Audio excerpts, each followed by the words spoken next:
യേശു ഒരു ഇറ്റലിക്കാരനാണ് എന്നതിനും 3 തത്തുല്യവാദങ്ങളുണ്ട്. 1, അവൻ ആംഗ്യങ്ങൾ കൊണ്ട് സംസാരിച്ചു. 2, ഓരോ ഭക്ഷണത്തിനോടൊപ്പവും അവൻ വീഞ്ഞു കുടിച്ചു.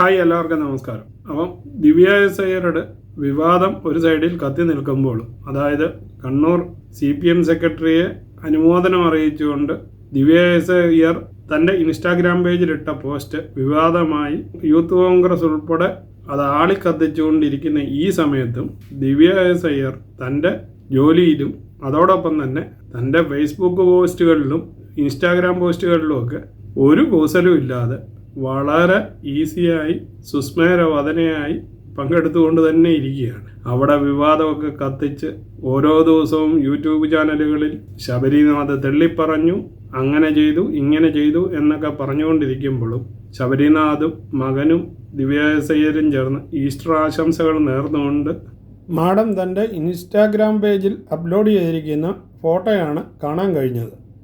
ഈസ്റ്ററിനോടനുബന്ധിച്ച് ഈസ്റ്റർ ആശംസകൾ നേരുന്നതോടൊപ്പം തന്നെ ഈസ്റ്ററിനെക്കുറിച്ചും യേശുവിനെക്കുറിച്ചുമുള്ള ഒരു മനോഹരമായ കവിതയും മാഡം ആലപിക്കുന്നുണ്ട്. PK ശ്രീരാമൻ്റെ ലേഖനങ്ങൾ എന്ന പുസ്തകത്തിലെ ഈ കവിത ആരെഴുതിയതാണെന്ന് അറിയത്തില്ല എന്ന് പറഞ്ഞുകൊണ്ടാണ് മാഡം ഈ കവിത ആലപിക്കുന്നത്. നമുക്ക് അപ്പോൾ ആ കവിത ഒന്ന് കേട്ടു നോക്കാം. യേശുവെന്നാൽ യേശു ഒരു കറുത്ത വർഗക്കാരനായിരുന്നു എന്നതിന് 3 നല്ല വാദങ്ങളുണ്ട്. 1, അവനെല്ലാവരെയും സഹോദര എന്ന് വിളിച്ചിരുന്നു. 2, അവൻ സുവിശേഷം പറയുവാൻ ഇഷ്ടപ്പെട്ടു. 3, അവന് നല്ല ഒരു വിചാരണ ലഭിച്ചില്ല.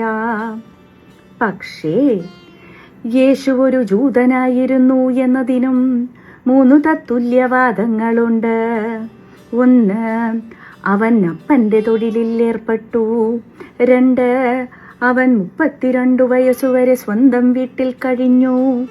3, അമ്മ കന്യകയാണെന്നവനും അവൻ ദൈവമാണെന്നമ്മയും വിശ്വസിച്ചു. പക്ഷേ യേശു ഒരു ഇറ്റലിക്കാരനാണ് എന്നതിനും 3 തത്തുല്യവാദങ്ങളുണ്ട്. 1, അവൻ ആംഗ്യങ്ങൾ കൊണ്ട് സംസാരിച്ചു.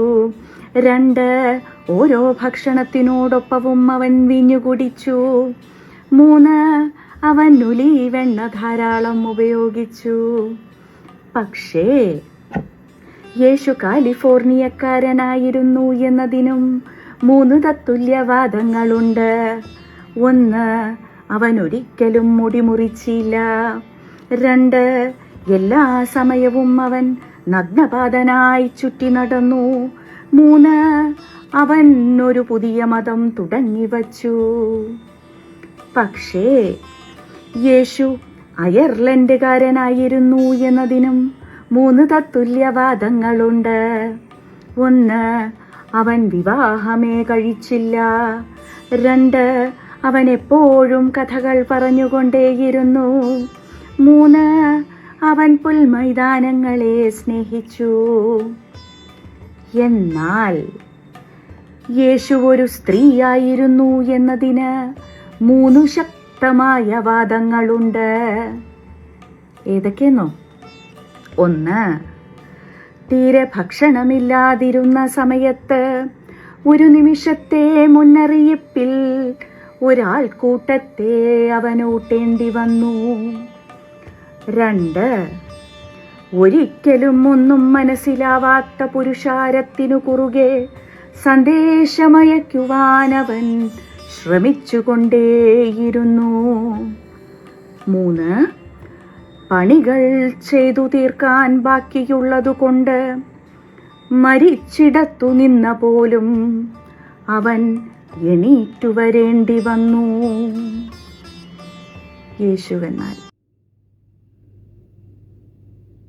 അപ്പോൾ ഒരു വഴിക്കൂടെ യൂത്ത് കോൺഗ്രസ്സുകാരും വലതുപക്ഷ പാർട്ടികളും ദിവ്യയുടെ ഇൻസ്റ്റാഗ്രാം പോസ്റ്റിനെ കുറിച്ച് വിവാദം ആളിക്കത്തിക്കുമ്പോഴും മറുസൈഡിൽ കൂടെ മാഡം കവിതയൊക്കെ ആരോപിച്ച് തനിക്ക് ഇതുമായിട്ടൊന്നും യാതൊരു ബന്ധമില്ല എന്ന രീതിയിൽ ചിരിച്ചുകൊണ്ട് ഇടപെടുന്നത് കാണുമ്പോൾ സത്യം പറഞ്ഞു കഴിഞ്ഞാൽ ആരൊക്കെയോ എന്തിനൊക്കെയോ വേണ്ടി അവരെ ബലിയാടാക്കാൻ നോക്കുന്നതല്ലാതെ ഒന്നും സംഭവിക്കുന്നില്ല എന്നുള്ളതാണ് സത്യം. കാരണം വന്ന ഒരു പോസ്റ്റിനകത്ത് പോലും പറയുന്നുണ്ടായിരുന്നു ശബരിനാഥും ദിവ്യയെ തള്ളി പറഞ്ഞു എന്നൊക്കെ. ഇപ്പോൾ ഇവർ രണ്ടുപേരും മകനും ചേർന്ന് ഇരിക്കുന്ന ഫോട്ടോയും കൂടി ഞാൻ ഇതോടൊപ്പം തന്നെ വെക്കുന്നുണ്ട്. ഇനിയെങ്കിലും പോസ്റ്റ് ഇട്ടവർക്കൊക്കെ ആശ്വസിക്കാനുള്ള വകയൊന്നായിക്കോട്ടെ എന്ന് വിചാരിച്ചു. അപ്പോൾ ഈ വീഡിയോ നിങ്ങൾക്ക് ഇഷ്ടമായി കാണുമെന്ന് കരുതുന്നു. വീഡിയോ ഇഷ്ടമായെങ്കിൽ ചാനൽ ലൈക്ക് ചെയ്യാനും സബ്സ്ക്രൈബ് ചെയ്യാനും മറക്കാതിരിക്കുക.